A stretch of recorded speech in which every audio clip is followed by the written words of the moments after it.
Yang pertama, rukun sholatnya diperhatikan, syarat sholatnya diperhatikan, sunnah-sunnah sholatnya, adab sholatnya pun diperhatikan.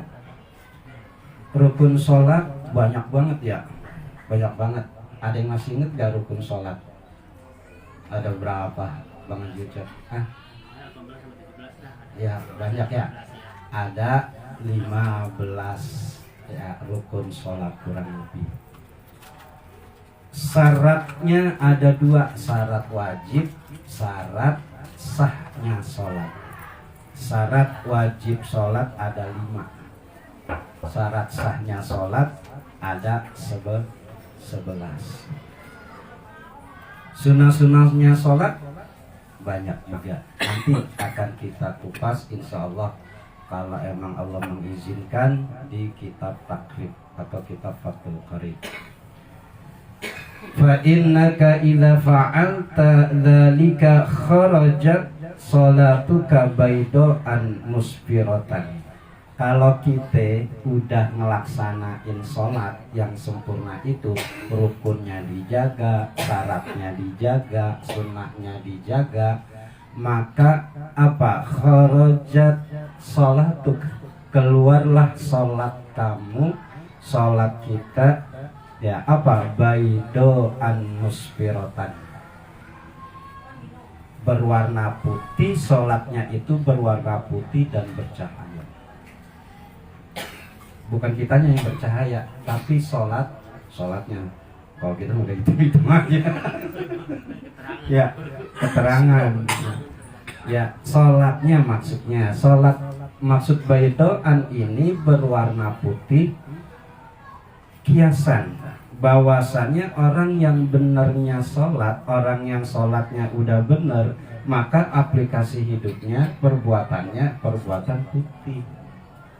Perbuatan putih, baidoan musfirotan, bercahaya. Tingkah lakunya baik, tutur katanya baik, hubungan antar saudara, antar tetangga baik, antar guru juga dan murid baik, semuanya baik kalau sholatnya sempurna.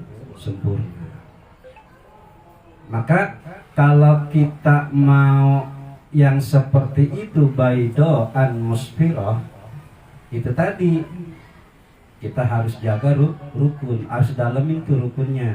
Kita takbiratul ihram, terus apa sedekapnya, rukuknya, iktidalnya, sujudnya, duduk antara 2 sujud, apa tukmaninahnya diperhatikan. Syarat wajibnya pun sudah pasti dong, kita syarat wajib udah masuk semua di situ, beragama Islam, ya kan? Kita Islam semua ya, insya Allah. Syarat sahnya juga udah kita penuhi, ya kan? Nah kalau itu semua sudah, tinggal apanya nih, rukun sama sunnahnya agak susah. Sunnah sama rukun kayaknya ribet banget, susah banget ya. Nah oleh sebab itu kita usahakan agar mencapai sholat kita baidoan musfiroh, maka itu tadi yang tadi disebutkan harus dipenuhi. Nah kalau sudah baidoan musfiroh, taqulu hafizakallah kama hafaztani, maka sholat kita ini berkata, seolah-olah berkata, seolah-olah ngedoain kita. Doa ini, sholat itu bisa ngedoain kita. Bukannya kita ngedoain sholat, tapi sholat ngedoain kita. Kalau sholatnya baik, apa doanya? Hafizakallah kama hafaztani, semoga Allah memelihara engkau, semoga Allah melindungi engkau, semoga Allah menjaga engkau, kama hafaztani, sebagaimana engkau menjaga aku, kata sholat. Tadi tuh kita udah jaga nih sholat nih, rukunnya kita jaga, syarat sahnya, syarat wajibnya kita jaga, sunnah-sunnahnya kita jaga, maka insya Allah Allah akan menjaga kita ya. kama hafastani, sebagaimana engkau menjaga aku, kata sholat.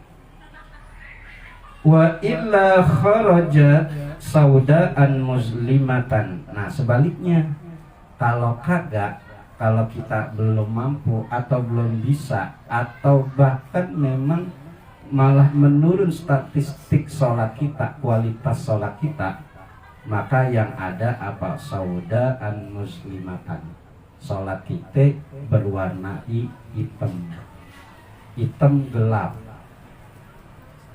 Ya ada hitam yang cerah, yang saya nggak ada. Di mana-mana hitam gelap. Saudaan muslimatan, artinya sholat tetap sholat, tunggang tungging ruku iktigal, sujud duduk antara dua sujud, tapi kita nih rada-rada ini rezeki seret, terus apa namanya, cobaan hidup silih berganti menimpa kita. Nah kita perlu koreksi tuh, perlu koreksi, introspeksi, muhasabah. Sholat kita ada yang kagak beres berarti. Makanya hidup kita saudaan muslimatan. Hidup kita berwarna berwarna gelap, hitam gelap. Ya jadi sebaliknya, kalau semuanya itu tadi tidak terpenuhi, maka yang ada kharajat saudaan muslimatan, dan doanya pun beda. Kalau tadi doanya baik-baik, sekarang doanya malah apa? Kurang baik. Apa doanya? Doya'akallah kama doya'tani. Doya'akallah, semoga Allah menghinakan engkau, menganiayakan engkau hidupmu, kama doya'tani, sebagaimana engkau menyia-nyiakan aku. Nauzubillah min dzalik. Maka kalau kita udah tahu nih, berusaha tuh sekuat mungkin. Syarat sahnya terutama yang sering ini nih, ya sering diabaikan. Rukunnya juga dia sering diabaikan. Contoh, ketika ruku ke iktidal, sami Allahu liman hamidah, Rabbana walakal hamd. Terus ketika itu baru langsung sujud. Sebetulnya antara rukun harus ada tu'maninah. Harus ada tu'maninah. Tu'maninah berbeda pendapat lagi ulama. Ada yang mengatakan tu'maninah adalah berdiam sejenak. Ada yang mengatakan hanya persekian detik saja. Ini jarang, sangat-sangat rentan, jarang memperhatikan tu'maninah. Kalau makmum sih agak mending, tapi kalau imam, supirnya, ya ini pelajaran kita buat kita juga. Saya juga sendiri belum mampu untuk melaksanakan tu'maninah ini.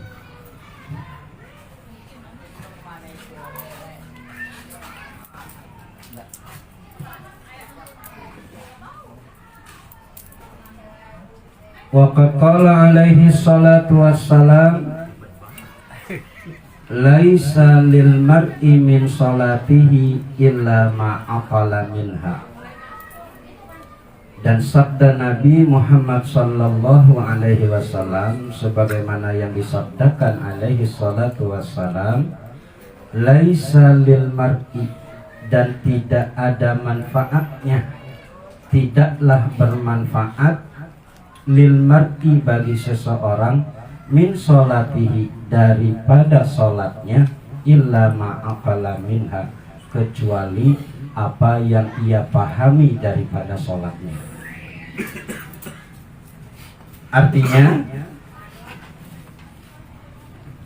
dikatakan orang bermanfaat sholatnya adalah orang yang memahami bacaan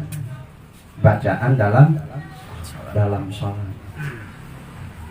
Tidak akan ada faedah orang yang sholat kalau tidak memiliki pemahaman.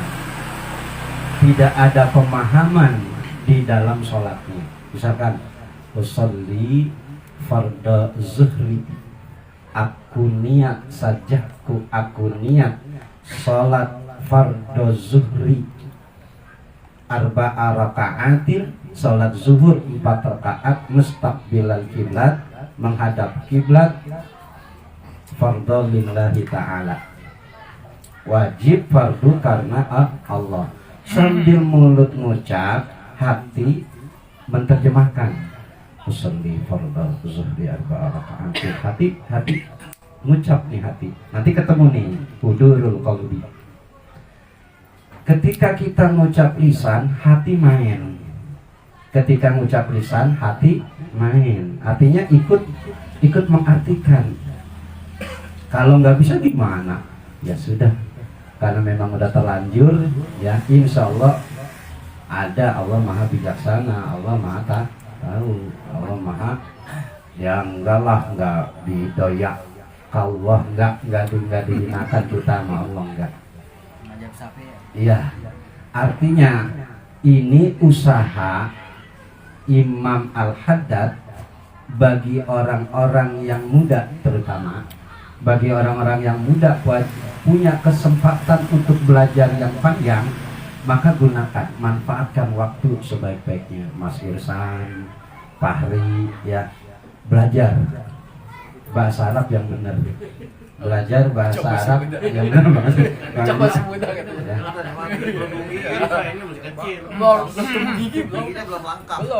Yang muda-muda harus semangat, Fahri, ya.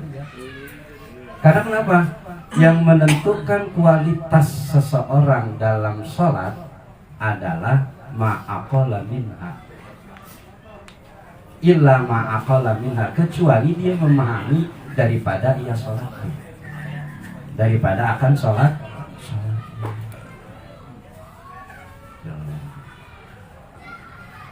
Rukun udah diperhatiin, syarat udah diperhatiin, sunnah udah diperhatiin, belum paham apa yang ia baca, ya. Kalau mau sempurna gitu, ya ini mah kita sekelas ini ya, Imam Haddad, ya. Ya kita mau siapa kita? Imam Haddad mengarang kitab ini menurut pendapat beliau seperti itu, sholat sempurna. Berarti masya Allah, rukunnya, syaratnya, sunnahnya paham pula. Itu yang dikatakan sholat sempurna.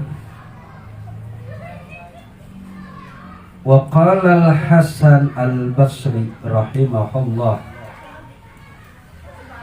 dan berkatalah Imam Hasan al-Basri.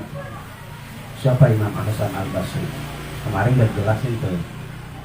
Hidup di zaman apa Imam Hasan al-Basri? Hidup di zaman tabi'in, setelah para sahabat. Dan beliau selain ahli tasawuf juga ahli fikih. Wa qala al-Imam al-Hasan al-Basri rahimahullahu, kullu salatin la yahduru fihal qalbu fahiyal ilal uqubati asra'a. Setiap salat yang tidak dihadirkan hati, tidak menghadirkan hati, tidak make hati, tidak make hati kita, illa fahiya ilal uqubati asra', maka tidak lain tidak bukan akan hanya mendapatkan uqubah, siksa. Sholat aja siksa, orang udah sholat, apalagi orang kagak sholat, ya berat juga ya. Waduh, masya Allah. Tapi itu tadi menurut para ulama ada batasan ketika kemampuan seorang dalam memahami sholat, bacaan sholat. Paling enggak hudurul qalbi. Ketika niat, hati kita udah lempeng, hati kita udah manteng nih. Paling enggak itu aja dulu dah. Hudurul qalbi itu disebut hudurul qalbi. Udah manteng hatinya. Usolli, setiap sholat udah mantengin hati ketika niat. sholli fardhu zuhri, aku niat salat zuhur 4 rakaat, udah tek. Jangan aduh sisanya ngelamun. ada nanti sisa ada di sini Sisanya ya, ngelamun. sisanya bangun ya, Ngelamun. cicilan berapa lagi nih lagi, aduh apalagi nih ya tuh, dipikirinnya macam-macam. Makanya agar kita tidak mendapatkan siksa, minimal hati kita harus lempeng dulu dah. Nggak usah ngerti bacaan apa yang kita baca, tapi lempeng dulu hati kita ketika usolli, langsung. Kan ada orang yang usolli yang nggak itu juga. Was-was. Memang pendapat mereka tuh seperti itu kadang. Ini belum ketemu nih, belum ngeklik hati sama lisan. Oh iya, masih usolli aja ya. Nah, artinya paling tidak kita menghadirkan hati ketika sholat. Lempengin dulu nih hati, mantengin dulu. Kalau layangan udah manteng, enak, jangan goyang-goyang. Kalau goyang-goyang layangan jatuh. Sholat juga gitu, harus lempengin dulu. Hudurul qalbi, mantepin hati kita. Kalau emang udah menghadap Allah, udah urusan duniawi ditinggalkan. Wasyaitanu la'anahullahu harisan ala ayyusgilal mu'mina inda salatihi. Nah ini dia. Dan setan Allah melaknatnya, la'anahullah harisan ala ayyusgila. Rakus tuh. Setan tuh rakus. Setan tuh demen. Setan tuh giat. Setan tuh nggak ada nyerahnya. Nggak ada berhentinya apa ala ayyusgilal mu'mina, menyibukkan dirinya untuk menggoda orang-orang mukmin ketika sholat. Ya makanya paling berat adalah godaan setan ketika kita sholat. Ketika kita sholat itu paling berat.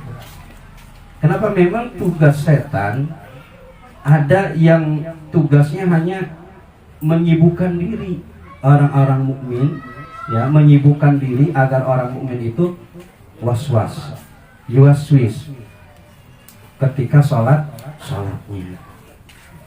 Hatta innahu yubtahu lahu inda qiyamihi ila sholati minal hawaiji wa yurkirahu asya'a minal umuril lati tahammahu fi dunyahu lam takun lahu qabla sholat.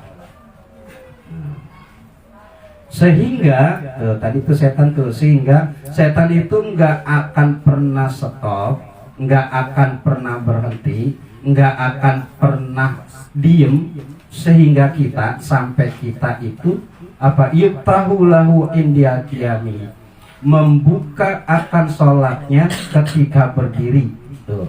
Pertama kali kita berdiri itu rentan godaan setan. Pertama kali kita berdiri rentan untuk daripada godaan setan. Ila sholati minal hawaij. Apa yang diganggu? Bagian apa yang diganggu? Minal hawaij, daripada kebutuhan-kebutuhan. Yang diganggu oleh setan tuh item-itemnya, bagian-bagian kebutuhan kita. Allahu Akbar. Aduh, mana gue udah bayaran belum ya? Aduh, dompet gue ditaruh di mana nih ya? Itu bagian-bagian seperti itu yang memang hawaij, kebutuhan-kebutuhan duniawi, kebutuhan-kebutuhan sehari-hari yang selalu diganggu oleh setan. Selalu diganggu oleh setan. Wa yuzkirahu asya'a minal umuri, dan selalu diingatkan, dibisikkan untuk mengingat asya'a minal umuri, hal-hal dari perkara allati tuhimmuhu, perkara yang penting fi dunyahu, perkara penting akan dunia, lam takun lahu qabla sholat, dan itu belum terjadi sebelum sholat. Giliran belum sholat kita gak kepikiran tuh, tapi ketika sholat kok tiba-tiba ingat. Nah itu lam takun qabla sholat. Ya emang begitu desainnya, settingan setan tuh begitu. Giliran kita belum sholat, kita belum lempeng nih, belum ngeh apa yang kita pikirin. Tapi ketika udah Allahu Akbar, masuk semua. Apa yang kita kagak inget sebelum sholat, itu inget langsung. Ya. Ya itu dia. Kayaknya pengalaman pribadi banget. Ya aneh kan, sebelum sholat kita nggak mikirin apa-apa. Begitu sholat, udah takbiratul ihram, udah takbir Allahu Akbar, udah udhurul qalbi itu. Udah ngeklik hatinya dengan lisannya tadi niatnya. Tiba-tiba goyang lagi aja. Masya Allah. Luar biasa setan itu ya. Ya memang ya wajar sih kalau la'anahullah, Allah melaknatnya. Karena setiap sendi kehidupan kita, enggak kecuali sholat, pasti diganggunya. Yang diganggu apa? Ala balin, hati kita. Yang diganggu hati kita. Hati kita tuh goyang kagak nih? Sule, wow kayaknya usolnya pasek banget. Ya, tapi kok cobalah gue kasih dulu nih, dengan ini bisa gak dia goyang?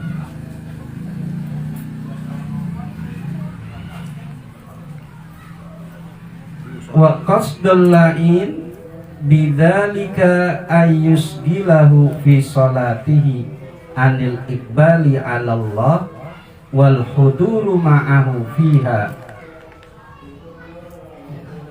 Wa qasdul la'in, tujuan setan ini apa sih?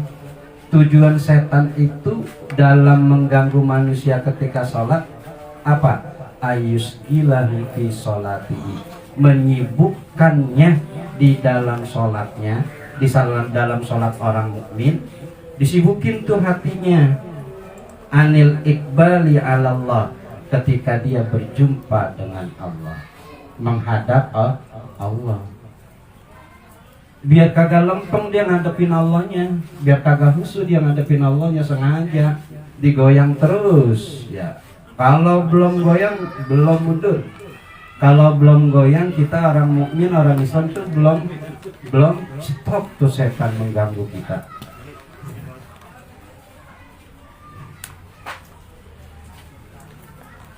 Wal huduru ma'ahu fiha, dan menghadirkan hati di dalam sholat kita.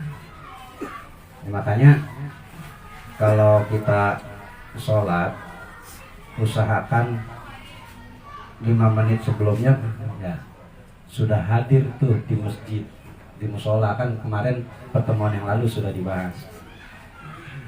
Yang dikatakan sholat tepat waktu, sholat di awal waktu, paling enggak 5 menit sebelum azan, sebelum masuk waktu. Malu sebetulnya.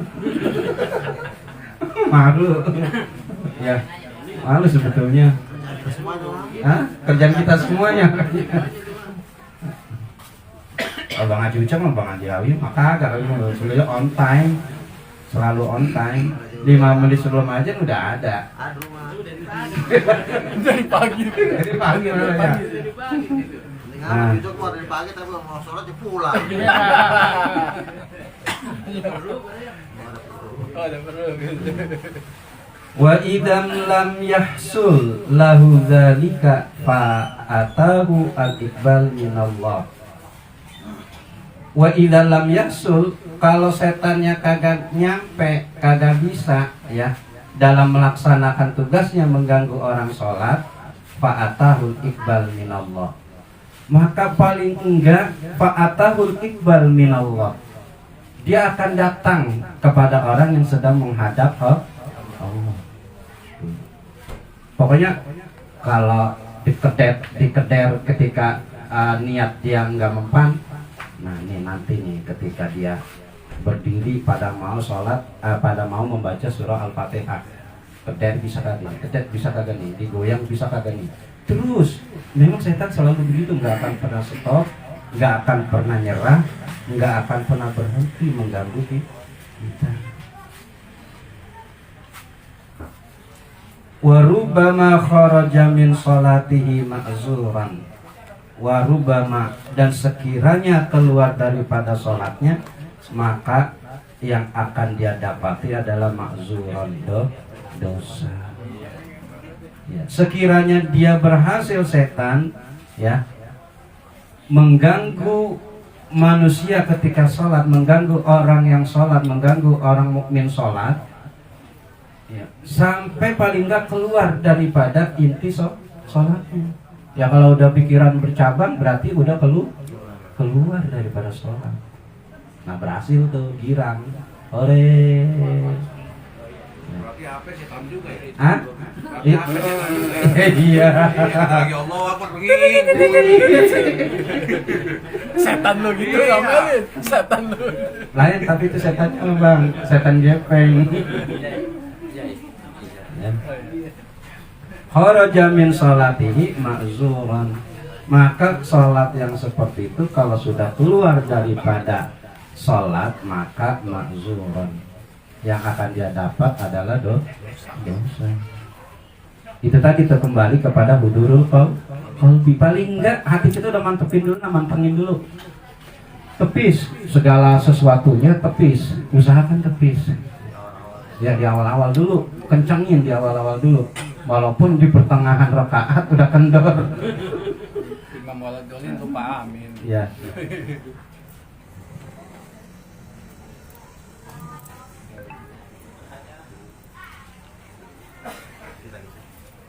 Walidzalika istahabbal ulama rahimahullahu lil musalli ay yaqra'a inda iradati dukhuli fis salati qul a'udzu birabbin nas tahassunan minas syaitonir rajim.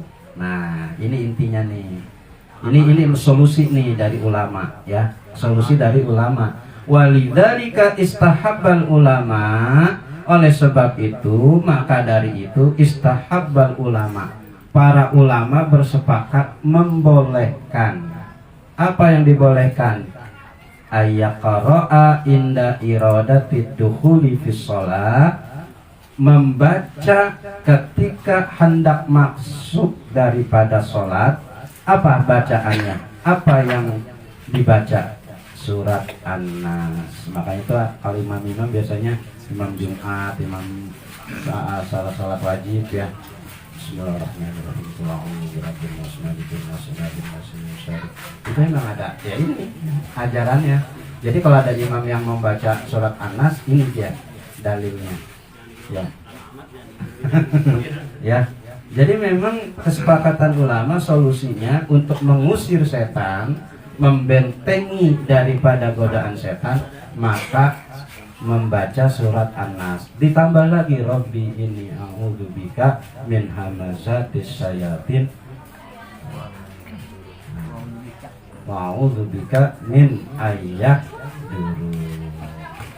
Baca itu, Rabbi inni a'udzubika, wahai Tuhanku, sesungguhnya aku berlindung kepada Engkau, min hamazatis syayatin, daripada godaan-godaan setan, wa a'udzubika Rabbi ayahdurun, dan aku juga berlindung kepada Engkau daripada hadirnya setan di hati. Tambahan, kalau itu qaul di kitab apa ya, Hidayatus Salikin, Imam Abdus Somad Al-Palimbani.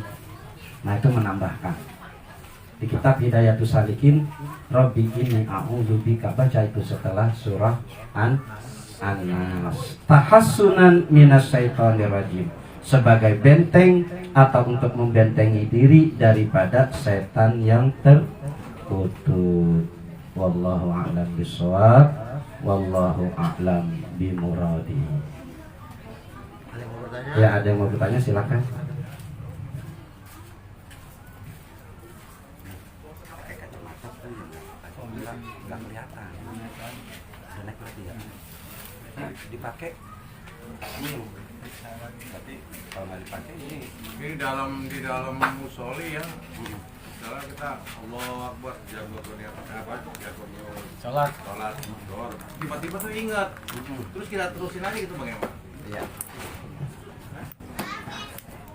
Itu tadi ketika kita hendak sholat, maka usahakan sekuat tenaga, sekuat mungkin untuk tidak melakukan aktivitas yang berkenaan tentang dunia, hal-hal ke dunia. Misalnya kita mau sholat Johor nih, makanya itu pentingnya ketika sholat di awal waktu, sebelum azan dan azan, semua aktivitas sudah harus ditinggalkan. Nah, udah ready dah pokoknya. Udah kita ready, berarti udah ready sholat. Tapi kalau ingat juga ketika usolli fardhu zuhri arba'a, ketika udah niat masih ingat juga hal-hal tentang dunia, ya. Yang penting kita udah ikhtiar, udah usaha, udah Ini makom kita itu namanya, Bang. makom udah emang kemampuan kita segitu, ya. Enggak, kalau di masjid nunggu waktu apa? Nunggu waktu komat, nunggu detik buka HP dulu. Ini nggak ada yang imamnya ngajakin rokok dulu. Iya. Lama itu lama. Ya, jadi gitu Bang Marta. Ya, yang penting kita udah ya. Besok lagi begitu lagi, terus usahakan untuk menghindarkan aktivitas yang berkenaan tentang dunia. Nah, makanya itu kan tadi di awal pembahasan kita pada pertemuan yang lalu, yang dikatakan sholat tepat pada waktunya atau di awal waktu adalah 5 menit sebelum azan kita udah ready, udah mempersiapkan diri, udah semua itu, udah wudu, udah hadar tawa sudah hadir dan sudah wudu di masjid atau musola. Di musola jangan main HP, atau di masjid juga main HP. Ya. Jangan sampai rokok.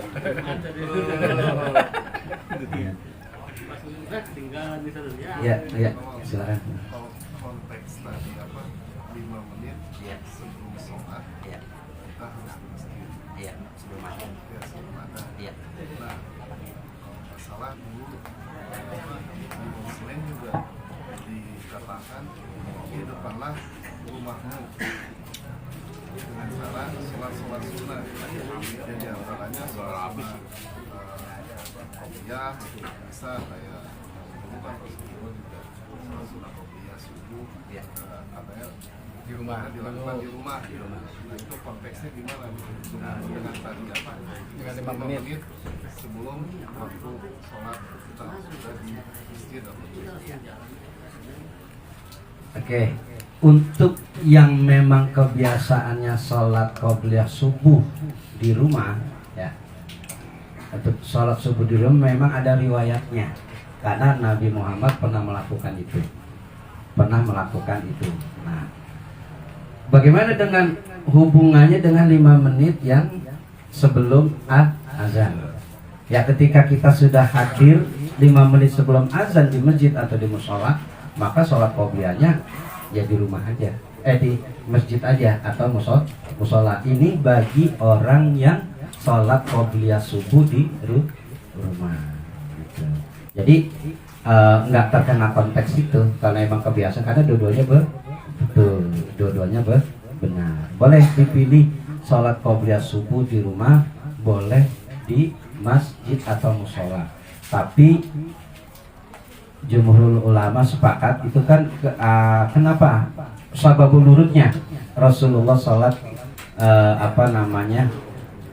qobliyah di rumah, qobliyah subuh itu nggak setiap waktu, nggak setiap hari qobliyah subuh di rumah Rasulullah. Hanya pertama kejadian mau menjelang perang Uhud, mau menjelang perang Badar. Itu dilakukan semua pagi-pagi hari, di pagi hari, dan juga ketika anaknya Siti Fatimah sakit. Nah, setelah itu Rasulullah qobliyahnya di masjid bersama para sahabat gitu. Nah, berarti mana nih kita pilih? Bagusnya di mana?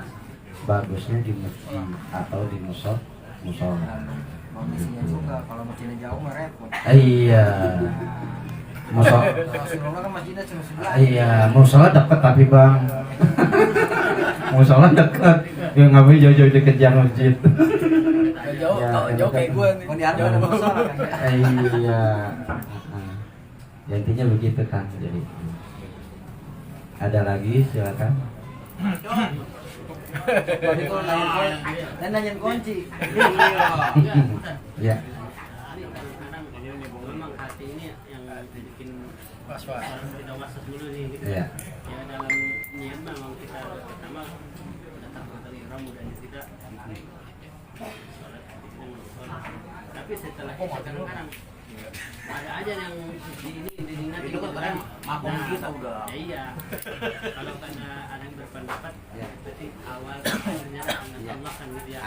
Itu nah gimana? Oke. Kalau ngikutin sholat agar sempurna, tadi tuh ada dua, sholat khusyuk dan sholat sempurna. Kalau sholat sempurna berkenaan tentang tadi rukun sholat, syarat sah, syarat wajibnya sholat, sunnah-sunnahnya sholat. Kalau sholat khusyuk berarti itu berkaitan dengan sholat khusyuk. Pertama nih, sholat khusyuk apa yang harus dilakukan? Hudurul qalbi. Hadirkan hati. Hati Bapak ada hadir ya. Ngeklik, harus ngeklik tuh hati kita. Apa yang kita lisan kita omongin, sajahku aku niat sholat subuh 2 rakaat. Ketika itu udah hati kita mengatakan, ya benar-benar nih, aneh pengen sholat subuh nih, aneh sholat subuh nih. Hati itu benar-benar mengatakan begitu. Yang kedua, tahsinul qiyam. Saya ingat Abi Hoer ya, Kiai Horidun Ahmad mengatakan, orang yang sholatnya, aduh, pokoknya goyang-goyang tuh, kata Abi Hoer, Kiai Horidun Ahmad, ya, itu belum termasuk sholat yang khusyuk. Karena syarat sholat khusyuk itu tadi hudurul qalbi, tahsinul qiyam, dirinya lempeng, harus benar, dirinya tuh manteng. Gimana kalau orang punya encok? Gimana kalau orang punya apa gitu? Ya itu kan sarah. Lagi-lagi dibenarkan uzurnya, alasannya oleh sarah. Orang yang sakit itu lain hal, beda hal. Ini orang sehat, tapi begini-begini mulu sholatnya. Ya, pasti sholat nggak termasuk sholat khusyuk.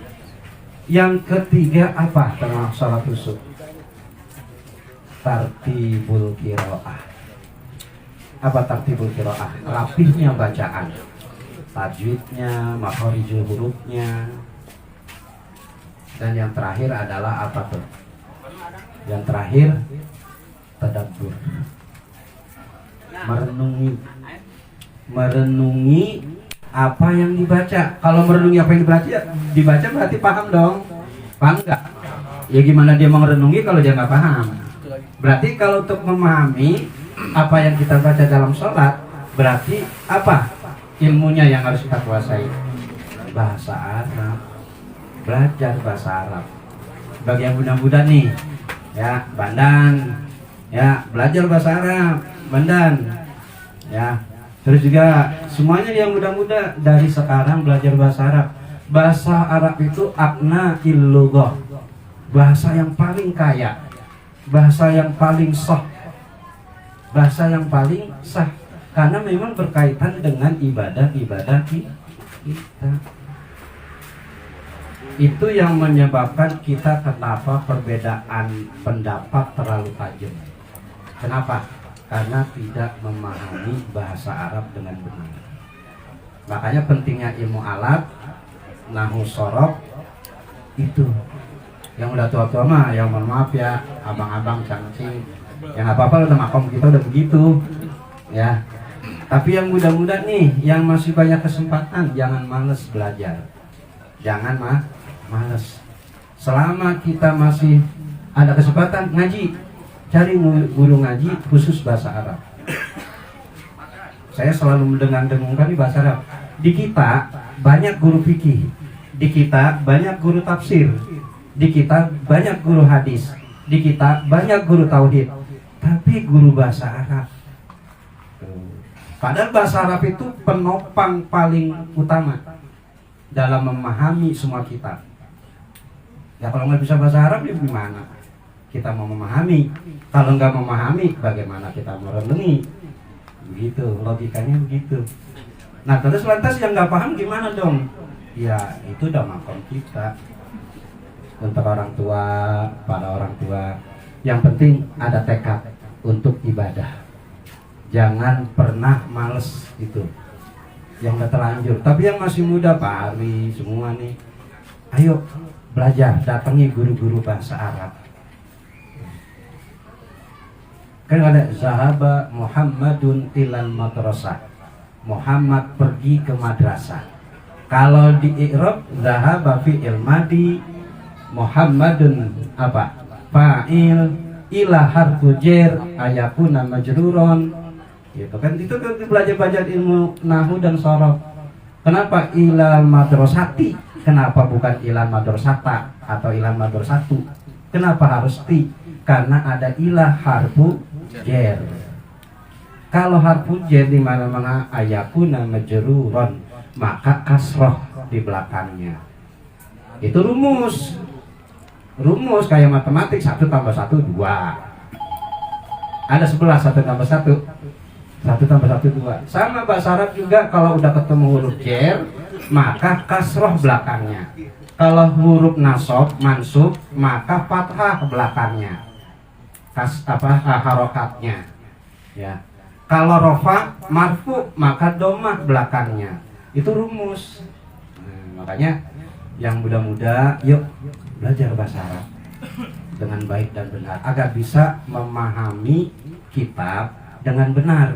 Kebanyakan orang runcing dalam perbedaan karena tidak menguasai bahasa Arab dengan benar. Bukan berarti saya sudah menguasai juga, bukan.